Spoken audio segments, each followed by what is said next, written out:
Hello friends, this is Aarti. Welcome to my channel learn and grow with Aarti ma'am.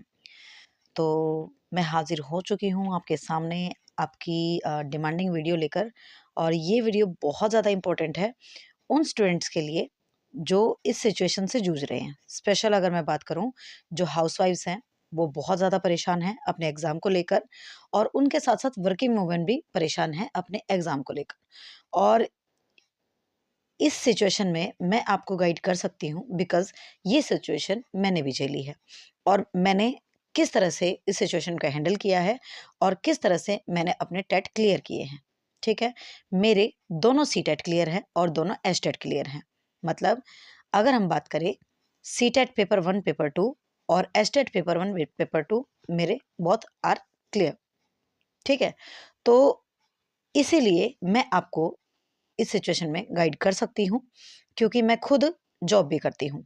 ठीक है? और उसके साथ-साथ जैसे कि कुछ कमेंट्स आए थे जिसमें उन्होंने बताया कि मैम मेरे 2 बच्चे हैं, तो मैं किस तरह से तैयारी करूँ और बहुत प्रॉब्लम होती है। तो बिल्कुल सेम सिचुएशन सबके साथ होती है। तो बने रहिएगा इस वीडियो में एंड तक, और बाकी स्टूडेंट्स भी देख सकते हैं। ऐसा ना सोचें कि ये वीडियो तो सिर्फ़ वुमेन्स के लिए है, नहीं। ये जो वीडियो है ओनली वुमेन के लिए नहीं है, ये सबके लिए है। ठीक है ना? तो इसमें आप भी देख सकते हैं, क्योंकि जो स्ट्रैटेजी इसमें आज हम शेयर करेंगे वो आपको भी हेल्प करेगी, क्योंकि कहीं न कहीं आप भी जॉब करते होंगे, है ना? जो मेन हैं वो भी जॉब करते होंगे फॉर श्योर, और नहीं भी करते होंगे तो भी हेल्प आएगी आपको ये वीडियो। ठीक है? तो चलिए स्टार्ट करते हैं। तो बात करते हैं अब हम कि किस तरह से हम अपने एस्टेट की, सीईटी की और रीट की तैयारी हम कर सकते हैं। रीट मैंने इसमें नहीं लिखा, बट मैंने इसमें एक बात ज़रूर लिखी है कि how to crack any TET. तो यहाँ पे हम सभी टेट की बात करेंगे, चाहे वो आपका रीट हो या फिर आपका सी टेट हो या आपका सीईटी हो या एस्टेट हो, कोई भी आपका टेट है, तो आप किस तरह से उसको क्लियर कर सकते हैं।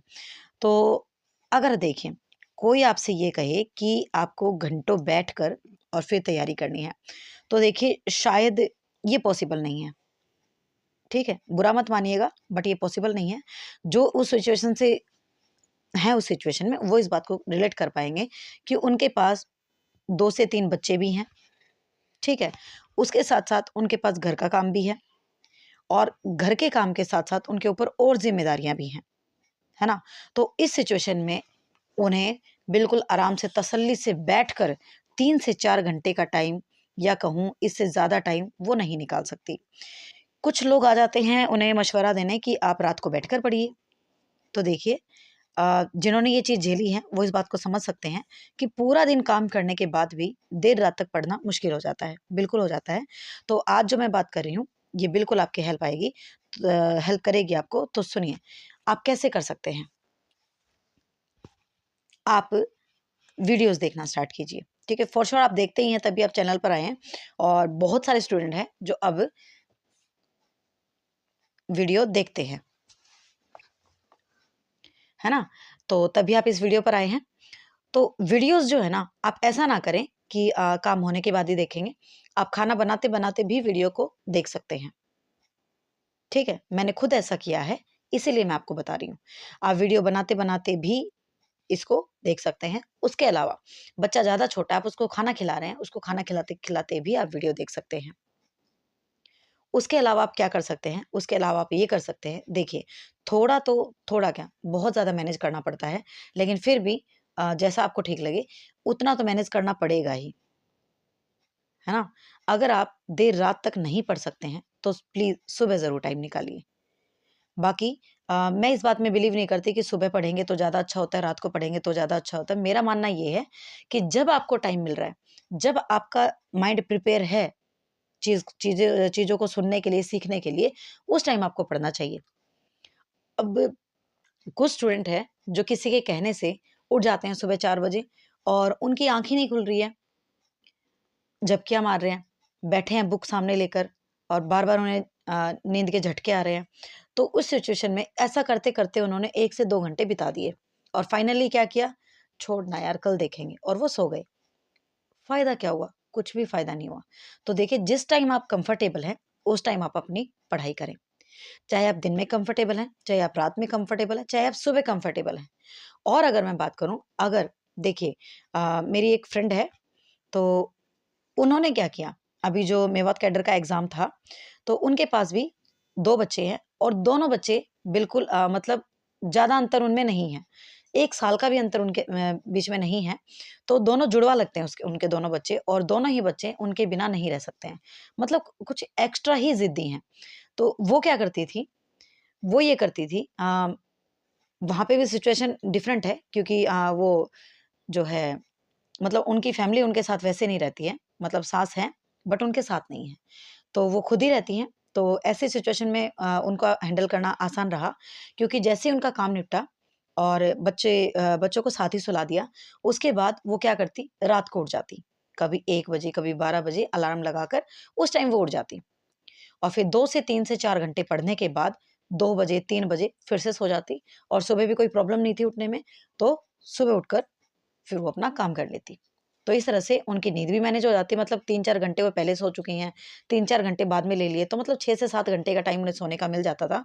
और इतना टाइम अगर आप 6 घंटे भी आप सो रहे हैं, तो फाइन, है ना? Quite okay. इसमें कोई प्रॉब्लम नहीं है। अगर आप 6 घंटे सो रहे हैं, तो इसमें कोई प्रॉब्लम नहीं है कि आप सोचे कि मतलब 6 घंटे तो मैं कम सोया, नहीं, 6 घंटे इनफ है। इस टाइम पे आपके लिए, तो 6 घंटे इनफ है। 6 घंटे की नींद आप ले रहे हैं, तो कोई प्रॉब्लम नहीं है इसमें। हाँ, आपके पास टाइम है, आप अपनी पढ़ाई को भी पूरा टाइम दे पा रहे हैं, उसके बाद आप, तो इस तरह से आप अपने टाइम को मैनेज कर सकते हैं, ठीक है? और अगर आपके पास टाइम है, तो आप 7 घंटे इनफ है, 7 से ज़्यादा मत बढ़ाइए अपने सोने के टाइम को, ठीक है ना? तो 7 घंटे इनफ है, और अगर टाइम कम है, तो 6 घंटे भी कम नहीं है, ये भी आपके लिए काफ़ी हैं। ओके, तो इस तरह से आप अपने एग्ज़ाम की तैयारी कर सकते हैं, जब भी आपको टाइम मिलता है तभी। अब देखिए कई बार ऐसा मन में फीलिंग आती है, अ, उस टाइम पे मेरे साथ भी ऐसा होता था कि यार मतलब मैं इंसान नहीं हूँ क्या? है ना? मतलब मेरा मन नहीं करता क्या कि मतलब अब मुझे थोड़ा-सा टाइम मिला है, तो थोड़ा-सा मैं अ, बच्चों के साथ बात कर लूँ, बच्चों के साथ खेल लूँ, या फिर कहीं फ्रेंड से बात कर लूँ, या फिर कुछ सीरियल देख लूँ, या फिर कुछ और देख लूँ। अ, थोड़ा-सा टाइम मिला है, चलो थोड़ा-सा माइंड को फ्रेश करते हैं, थोड़ा मूवी देख लेते हैं। ये चीज़ें सबके साथ होती हैं। तो देखिए, अभी जो टाइम है ना आपके पास, वो है कि अगर आप अपनी लाइफ में एक अ, सही टाइम पीरियड देखना चाहते हैं, तो उसके लिए है मेहनत। मेहनत आपको करनी पड़ेगी, ठीक है? तो कुछ टाइम के लिए आपको ये सोचना है कि अगर मैं अभी नहीं देखती हूँ, तो क्या हो जाएगा? और देख लिया तो क्या हो जाएगा? राइट? तो आपको अपने माइंड को ना, जो कम्फर्ट ज़ोन में माइंड पड़ा है, उसको वहाँ से निकालना है। थोड़ा-सा उसको तकलीफ देनी पड़ेगी। अगर आप सोचे कि ऐसे ही बैठे-बिठाए सब कुछ हो जाएगा, तो ऐसे नहीं होता है। मैं बताती हूँ अपने बारे में। जब मेरा टेट क्लियर नहीं हुआ था, आज से 3 साल पहले, तब मैं स्कूल में जॉब करती थी। प्राइवेट स्कूल में जॉब करती थी उस टाइम मैं। तो उस वक़्त क्या था, मैं बस में जाते-जाते ही पढ़ती थी। जैसे स्टैंड से बैठे, तो स्कूल आने में 20 से 25 मिनट का टाइम लगता था। तो उस दौरान जो है मैं वीडियो डाउनलोड करके रखती थी, और उनको मैं वॉच करती थी। उसके बाद जो रिसेस टाइम होता था, उसमें बाकी टीचर जो हैं वो खाना खाते थे, और मैं अपनी वीडियो वॉच करती थी। उसके बाद आते टाइम भी इसी तरह से मैं अपनी वीडियो वॉच करती थी। मैं सुबह ही सोच लेती थी कि आज मुझे कौन-सी वीडियो कंप्लीट करनी है, और उसके हिसाब से उसे मैं डाउनलोड कर लेती, क्योंकि बहुत बार नेट का इश्यू हो जाता है ना? तो मुझे कोई भी रिस्क नहीं लेना था, तो मैं उस वीडियो को पहले ही डाउनलोड कर लेती। तो और उससे मुझे बहुत ईज़ी रहता। उसके अलावा जो मेरा वेकेंट पीरियड होता था, उसमें भी मैं अपनी वीडियो वॉच कर लेती थी। तो इस तरह से मैं अपना टाइम मैनेज करती थी, और उसके अलावा भी घर पर आने के बाद भी, और ऐसा नहीं है कि मेरे पास कोई और था काम करने वाला, लाइक मेरी ननद थी मेरा काम करवाने वाली, या फिर कोई और, ऐसा नहीं था। सारा काम मुझे ही करना पड़ता था। हाँ, उसके अलावा मेरे हस्बैंड बहुत ज़्यादा सपोर्टिव थे, बहुत ज़्यादा। उन्होंने जितनी हेल्प मेरी की है ना, मतलब मैं बयाँ नहीं कर सकती, बहुत ज़्यादा। आज जो मैं थोड़ी बहुत नॉलेज आप सबके साथ शेयर कर पा रही हूँ, उसमें सबसे बड़ा रोल अगर है किसी का, तो वो मेरे हस्बैंड हैं। बहुत ज़्यादा। और वही हैं जो काम में भी बहुत बार मेरा हाथ बटा देते हैं। जो एक फ्रेंड का, एक अगर मैं बात करूँ, एक ननद का, एक अच्छे दोस्त की भूमिका, हर तरह की भूमिका वो मेरे लिए निभाते हैं। बहुत अच्छी। और जब ज़रूरत पड़ती है तो एक अच्छे पेरेंट्स की तरह भी वो मुझे गाइड करते हैं, बिकॉज़ जो मेरे मम्मी-पापा हैं, वो चलिए छोड़िए। तो बहुत बहुत अच्छे हैं मेरे हस्बैंड, और भगवान करे कि इसी तरह से आपको भी आपके हस्बैंड सपोर्ट करें। करते हैं तो बहुत अच्छी बात है, नहीं करते हैं तो उन्हें मेरी वीडियो सुनाना बहुत ज़्यादा, क्योंकि अगर आप स्टेबल होंगे ना, मतलब आपकी वाइफ़, ये बात आपके हस्बैंड के लिए है, अगर आपकी वाइफ़ स्टेबल होंगी, वो जॉब लगकर, तो इसमें ना उनका तो सैटिस्फैक्शन है ही, आपकी वाइफ़ का तो, बट उस टाइम आपको बहुत अच्छा फ़ील होगा। बीइंग अ हस्बैंड, आप एक सोशली रिस्पेक्ट मिलती है, ये फैक्ट है। भले ही आप जॉब करते हो, भले ही आप गवर्नमेंट जॉब करते हो, बट जब आपकी वाइफ़ कंधे से कंधा आपके साथ मिलाकर चलती है ना, तो उसकी फीलिंग बहुत अलग होती है, सच में। और मेरे हस्बैंड ने बहुत ज़्यादा मुझे सपोर्ट किया है, बहुत ज़्यादा, है ना? मेरी स्टोरी मैं किसी और दिन आपको सुनाऊँगी, और मेरे जो काफ़ी हैं नॉन में, जिन्होंने मुझसे इंस्पिरेशन ली है।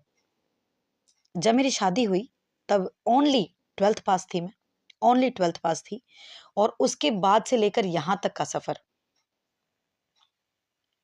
है ना? ग्रेजुएशन करना, बीएड करना, डीएड करना, चारों टेट क्लियर करना, उसके साथ मास्टर्स करना, इन सब में कितना टाइम लगा है, और उसके साथ-साथ क्या-क्या झेला है, और मेरे हस्बैंड ने मेरा कितना साथ दिया है, तो बहुत ज़्यादा। पढ़ाई की उम्मीद ही छूट चुकी थी कि मैं कभी पढ़ भी पाऊँगी। और आज मैं, मतलब आप सबके साथ अपनी थोड़ी बहुत नॉलेज शेयर कर पा रही हूँ, तो अ, उनको मैं थैंक्स बोलूँगी अगर वो मेरी वीडियो को वॉच करेंगे। कभी-कभार कर लेते हैं, हमेशा तो नहीं करते हैं, लेकिन अगर वो वॉच करते हैं तो थैंक यू। और सर जी, ताकि मतलब आपकी वजह से जो है थोड़ा बहुत ही कहूँगी, क्योंकि अभी उतना तो मैं नहीं कह सकती, बट जो भी है, बहुत कुछ मुझे आपसे सीखने को मिला है, और इसी तरह आगे भी आप मुझे सपोर्ट करते रहें। और इसी तरह से जो मेरी वीडियो को देख रहे हैं बाकी लोग, अगर आप मेल हैं और आपकी वाइफ़ हैं, वो पढ़ना चाहती हैं, तो प्लीज़ उन्हें पढ़ाइए, उनको सपोर्ट कीजिए। और सच में, और जिन्होंने फॉर्म फिल किया है, अब वापस आते हैं अपने उसी टॉपिक पे, बिकॉज़ ठीक है, तो बहुत ज़रूरी है, इस तरह से आप अपने एग्ज़ाम को क्रैक कर सकती हैं, है ना? देखिए, टेट क्लियर करना कोई बड़ी बात नहीं है, बिल्कुल। मैं शॉर्टी से ये बात कहती हूँ, क्योंकि मेरे पास सच में उतना टाइम नहीं होता था, लेकिन फिर भी मैंने जो आपको बताया, जिस तरह से मैंने अपनी स्ट्रैटेजी को लिया, उस तरह से मैंने अपने टेट को क्लियर कर दिया। अगर सीटेट की बात करूँ, तो सीटेट तो मैंने ओनली 1 मंथ में, ओनली 1 मंथ में मैंने इसको क्लियर किया था, और इसके साथ-साथ इसी 1 मंथ की प्रिपरेशन के ऊपर ही मैंने पेपर 2 को भी क्लियर किया था। बिकॉज़ जो मेरा बेटा है वो बहुत छोटा था, तो बुक्स उठाए ही मुझे 5 से 6 महीने हो चुके थे, और जो ये 1 मंथ की जो मैंने प्रिपरेशन की थी, इसी के बिहाफ़ में उस एग्ज़ाम को देने गई थी, और मुझे लग भी नहीं रहा था कि मैं क्या रहेगा, बट बहुत अच्छा हुआ, और एक ही बार में क्लियर भी हो गया था, तो ये बड़ी बात नहीं है। बट हाँ, एक बात ज़रूर कहना चाहूँगी, जब आप पढ़ रहे हैं ना, जब आप वीडियो वॉच करें, तो पूरा ध्यान आपका वीडियो में ही होना चाहिए। अगर आप बुक बुक पढ़ रहे हैं, तो पूरा ध्यान जो है आपका बुक में ही होना चाहिए। ऐसा नहीं होना चाहिए कि कोई काम पड़ा है और आप पढ़ रहे हैं, लेकिन आपका ध्यान उसमें है कि यार कपड़े भी धोने थे, अरे यार बर्तन भी धोने थे, अरे यार मार्केट जाना था, अरे यार ये सामान लाना था। तो ये चीज़ें आपके दिमाग में नहीं होनी चाहिए प्लीज़, ठीक है? बिल्कुल अपने माइंड को ना उस टाइम पे आप बिल्कुल फ्री रखने की कोशिश करेंगे जिस टाइम पे आप पढ़ने की कोशिश कर रहे हैं। अब मीडियम कोई भी हो, चाहे आप मोबाइल से पढ़ रहे हैं, चाहे आप लैपटॉप से पढ़ रहे हैं, चाहे आप बुक से पढ़ रहे हैं, आप कहीं से भी पढ़ रहे हैं, बट उस टाइम पे जो है ना, आपका जो माइंड है ना, वो फ्री होना चाहिए। वो प्रिपेयर होना चाहिए उस नॉलेज को लेने के लिए जो आप उसे देना चाहते हैं। इस बात का आप प्लीज़ ध्यान रखिएगा, ये बहुत इम्पोर्टेंट है। कई बार क्या होता है कि पूरी वीडियो हमने वॉच कर ली और हमें सैटिस्फैक्शन हो जाता है कि हाँ यार, आज एक क्लास तो मैंने कंप्लीट कर ली। बट उस पूरी क्लास के दौरान आपका ध्यान कहीं और ही था। तो आप पाएँगे कि आपने उसमें से सीखा क्या? कुछ भी नहीं, है ना? और रिविज़न ज़रूर करते रहें, प्लीज़ रिविज़न ज़रूर करते रहें, रिविज़न बहुत ज़रूरी है। एक वीडियो आपने वॉच कर ली, और आपने उस बिहाफ पे अगर नोट्स बनाए हैं तो बहुत अच्छी बात है, उससे तो बेस्ट चीज़ कोई हो ही नहीं सकती, क्योंकि उसके बाद फिर आपको वो आधे पौने घंटे की वीडियो उठा के नहीं देखनी पड़ेगी। आप जस्ट अपने नोटबुक या नोट्स उठाएंगे और आप उसे रीड कर लेंगे, तो उससे चीज़ें आपके दिमाग में टिक जाएंगी। ठीक है ना, रिवीजन बहुत ज़्यादा ज़रूरी है, बहुत ज़्यादा ज़रूरी। तो इस बात को आप ध्यान रखेंगे। ठीक है, तो आई होप आपको ये वीडियो पसंद आई होगी तो इसे ज़रूर लाइक ज़रूर कर देना। ठीक है, उससे क्या है, मुझे मोटिवेशन मिलता है।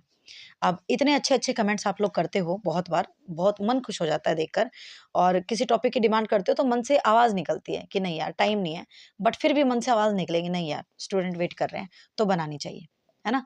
और आज मैं आपके साथ सीडीपी की वीडियो शेयर करूँगी, इंटेलिजेंस की। बहुत इंपॉर्टेंट टॉपिक है, बहुत ज़्यादा। बहुत ज़्यादा एवरी टीचिंग एग्जाम्स में उसको पूछा जाता है, और एस्टेट का तो फेवरेट है। 3 से 4 क्वेश्चन भी कई बार एस्टेट ले जाता है उसमें से, है ना? तो आज मैं उस टॉपिक को डिस्कस करूंगी, और बहुत लेंथी टॉपिक है, तो एक बार में तो कंप्लीट नहीं होगा, तो 2 वीडियो इसमें लगेंगी बिल्कुल। तो आज जो टॉपिक आज उसको हाफ डिस्कस करेंगे, हाफ हम उसको कल कर लेंगे। ठीक है, और पॉसिबल रहा, वैसे मुझे नहीं लगता कि मैं 2 वीडियो डाल पाऊंगी, बट पॉसिबल रहा तो 2 की कोशिश मैं करूंगी फॉर श्योर। बट एक तो कंफर्म है सीडीपी की। ठीक है, उस वीडियो को जरूर वॉच करना। और तुम लोग ना सच में वॉच नहीं करते हो, फिर मन में ये आता है यार, मतलब पढ़ने की इच्छा ही नहीं है बच्चों की। ऐसा नहीं होना चाहिए। एग्जाम भले ही आपको दूर हो या पास हो, भाई तैयारी तो उसकी पहले से करनी पड़ेगी ना आपको।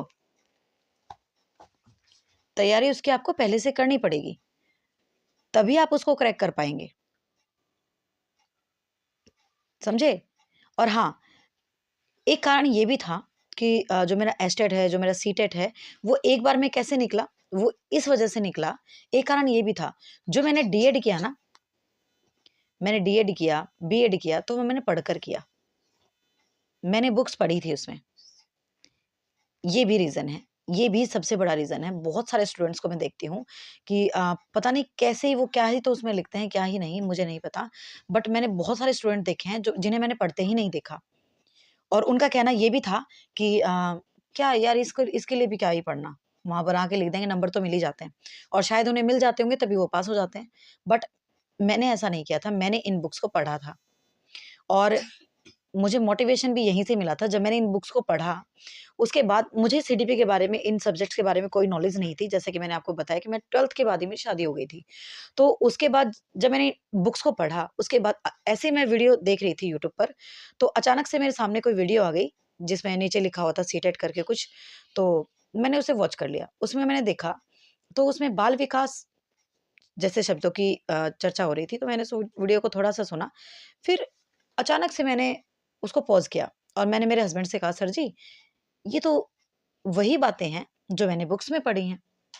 तो ये हँसने लगे, क्योंकि शुरुआत में इन्होंने भी नहीं बताया कि क्या सिनेरियो रहता है। तो ये हँसने लगे, इन्होंने कहा कि अब तुझे चीज़ें समझ में आएँगी, जो तूने पढ़ा है उसी के बिहाफ़ पे टेस्ट होगा, और ये रहता है। तब मुझे बड़ी खुशी हुई, और तब मेरा इंटरेस्ट बना इसमें, और तभी ये सारी चीज़ें मुझे समझ में आई। बट कोई बात नहीं, आपने उस टाइम पे नहीं पढ़ा, लेकिन अब भी आप पढ़ेंगे ना, तो अभी देर नहीं हुई है, और प्लीज़ पढ़ लीजिए। भले ही दूर हो या पास हो, उस बात से कोई फ़र्क नहीं पड़ता आपको, ठीक है? और एस्टेट तो ये समझ के मान कर चलो, 8 और 9 देखिए कन्फर्म नहीं है, मैं फिर बता रही हूँ, 8 और 9 डेट कन्फर्म नहीं है, बट हमें ये कन्फर्म मानकर चलनी है, क्योंकि एचएसएससी का कोई भरोसा नहीं है ना? ये 10 दिन के अंदर भी ये कह देते हैं कि हाँ भई, 10 दिन बाद एग्ज़ाम होगा, 10 दिन में फॉर्म फिल करवा के एग्ज़ाम डेट दे देते हैं। तो कोई भरोसा नहीं है इनका, तो हम 8 और 9 को ही फिलहाल कन्फर्म मानकर चलेंगे, फाइनल मानकर चलेंगे, ताकि आपका सिलेबस वहाँ तक कंप्लीट हो पाए। ओके? आप प्रैक्टिस कहीं से भी करें, बहुत सारे चैनल्स हैं, बहुत सारे क्या, मोस्ट ऑफ द चैनल्स जो हैं वो प्रैक्टिस ही करवाते हैं। कंटेंट तो मैंने तो कोई चैनल देखा नहीं जो आपको कंटेंट करवाता हो। तो कंटेंट के लिए आप मेरी वीडियो के साथ जुड़ सकते हैं, और वीडियो पसंद आई हो तो इसे प्लीज़ लाइक कर देना और शेयर कर देना उन वुमेन के साथ जो सच में इस परेशानी से जूझ रही हैं। तो आपको परेशान होने की बिल्कुल भी ज़रूरत नहीं है, आप ईज़िली इस एग्ज़ाम को क्रैक कर लेंगी, है ना? और हाउसवाइफ़ के लिए तो एक बेनिफिट ये भी है कि काम आपके हाथ में होता है। आप सुबह जल्दी काम खत्म कर सकती हैं, शाम को जल्दी खत्म कर सकती हैं। जो बीच का टाइम है ना, वो बहुत बेस्ट है आपके लिए। उसमें आप उस टाइम को यूज़ कर सकती हैं। थोड़ी बहुत देर तो शायद दिन में बच्चे सोते भी होंगे, उस टाइम का आप यूज़ कर सकती हैं। तो इस तरह से टुकड़ों में आपको टाइम बाँट-बाँट कर उसको टुकड़ों वाले टाइम को आपको घंटे बनाना होगा। अगर आप ये सोचे कि मुझे तो कोई बिठा दे और कह दे जा बेटा पढ़ ले 4-5 घंटे, तो ऐसा नहीं होगा। ऐसा किसी घर में नहीं होता। ठीक है ना? तो ये टाइम आपको खुद से ही निकालना होगा, मिलेगा टुकड़ों में, टुकड़े बना-बना कर ही आपको उसको घंटों में बदलना है। ये बात ध्यान रखेंगे। जितना टाइम मिले उसे यूज़ कीजिए। ओके? और कोशिश तब कीजिए पढ़ने की, तब आपका माइंड प्रिपेयर है वीडियो को सुनने में, बुक्स को पढ़ने में, बुक्स में लिखी बातों को गेन करने में, अदरवाइज़ नहीं। ठीक है? तो कैसी लगी आपको मेरी वीडियो? प्लीज़ कमेंट करके ज़रूर बताना। आपके कमेंट मुझे बहुत मोटिवेट करते हैं नेक्स्ट वीडियो बनाने के लिए, और बहुत, बहुत अच्छे लगते हैं मुझे। तो प्लीज़, और मैं और हाँ, मैं पिछली वीडियो में बताना भूल गई आपको, मैंने व्हाट्सएप चैनल बना लिया है, ठीक है? उसका लिंक मैं इसके डिस्क्रिप्शन में डाल दूँगी, और अगर शायद आप वहाँ पे सर्च करेंगे, जो आपका यूट्यूब का जो चैनल बॉक्स होता है ना अपडेट वाले में, वहाँ आपको नीचे चैनल दिखते हैं, वहाँ पे शायद आप सर्च करेंगे तो आ भी जाएगा। नहीं भी आएगा तो मैं डिस्क्रिप्शन में उस चैनल को डाल दूँगी, आप वहाँ पे उसको जॉइन कर लेना। उसके साथ-साथ जितने भी जो भी पीडीएफ वगैरह मैं यूज़ करती हूँ, मैं सारी फ़ोटोज़ वगैरह वहाँ पे डाल दूँगी। अभी वहाँ पे कोई भी फॉलोवर नहीं है, इसलिए मैंने अभी वहाँ पे कुछ भी शेयर नहीं किया है। जैसे ही आप वहाँ पे आप जुड़ जाएँगे, तो उसके साथ मैं वहाँ पे चीज़ें शेयर कर दूँगी, और वो ओपन रहेगा फिलहाल कुछ टाइम के लिए। अगर वहाँ पे कोई एक्स्ट्रा बातें नहीं होती हैं तो जब तक वो ओपन रहेगा, आप अपनी बात भी वहाँ पे कह सकते हैं, और जब लगा कि हाँ, डिस्टर्बेंस हो रही है, तब हम उसको पर्सनल कर देंगे। ठीक है ना? तो चलते मिलते हैं नेक्स्ट वीडियो में, आज की शाम की वीडियो में, जिसमें हम सीडीपी का इंटेलिजेंस टॉपिक डिस्कस करेंगे, और बने रहना मेरे साथ, ठीक है? और वीडियो पसंद आई हो तो उसे लाइक ज़रूर करना और शेयर ज़रूर कर देना, और चैनल पे नए हैं तो सब्सक्राइब करना मत भूलना। ठीक है? तो चलिए मिलते हैं नेक्स्ट वीडियो में। Thank you very much.